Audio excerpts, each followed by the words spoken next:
Hey, how's it going? Dave 2D here. So this is a video on the MX150, the new laptop GPU from Nvidia, and there's a little bit of confusion with this chip because the naming system isn't normal. The whole MX and then number isn't something they've done before in the past, so I thought I would do a little video that kind of talks about the GPU. This is a laptop GPU that was derived from the same chip as the desktop GT1030, but it's surprisingly faster, which is weird, right? Because this is the laptop version. So a few days ago, I did a video on this thing, the Acer Aspire 5, and I showcased some games playing at 1080p on high graphics settings, and a lot of people were interested in this thing, but they wanted to see other games at other resolutions, other graphics settings, so I thought I'd just kind of spend some time on the weekend, played a ton of games, I have some more data. Lightweight titles are handled easily on this GPU, so shooters, MOBAs, whatever you want, you'll comfortably be able to hit 60 frames per second at 1080p on ultra graphics. Even something like Diablo 3, which can get graphically intense, will float above 70 frames per second. With Overwatch at 1080p, I had to drop it to high settings to keep good frame rates, but it still looks really good.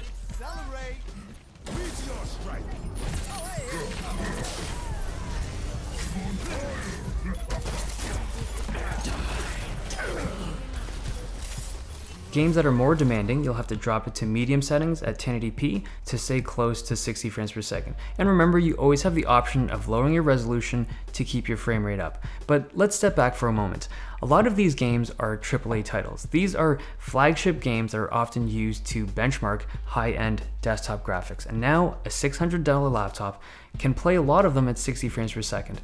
That's crazy. The thing that this thing replaced, like GPU that this thing replaced, is called the 940 MX, and that thing could not handle most of these games at 1080p. This is really cool. There are limitations though. The heaviest games like Witcher 3 and GTA 5, they can still run, but you'll have to put it at the lowest resolution and graphic settings just to keep up smooth frame rates. So yeah, if you're only going to be playing these ultra demanding games, then you're gonna need a better GPU. Something like PUBG, that thing is not a well optimized game, so you'll need to lower the resolution and graphic settings to make it smooth. Overall, I'm really impressed with the MX150. It's a lower end GPU that's designed to fit into the whole mid-tier laptop segment, but the performance is surprisingly good.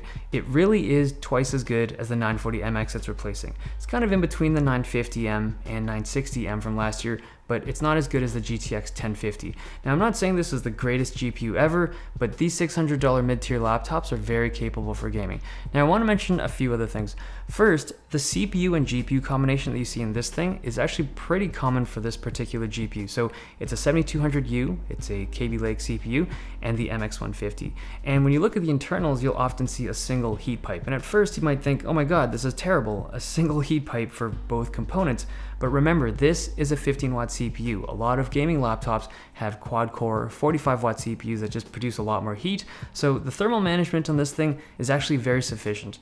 Another thing, if you'll notice, I don't have an FPS counter in any of my game footage, and if you're wondering why, it's because this CPU isn't great for recording while playing games.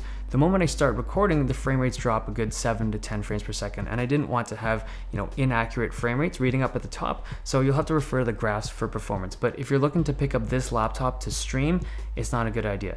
And the last thing I want to mention is that this thing does not have shadow play. So in the menus, there's often this feature by Nvidia that allows you to record gameplay while you're playing. That feature seems to be disabled on the MX150. I don't think it's specific to this laptop. I think it's across all the MX150 laptops, but yeah, it's missing. Okay, that's the end of this video. Hope it cleared some things up. Thumbs if you liked it, subs if you loved it.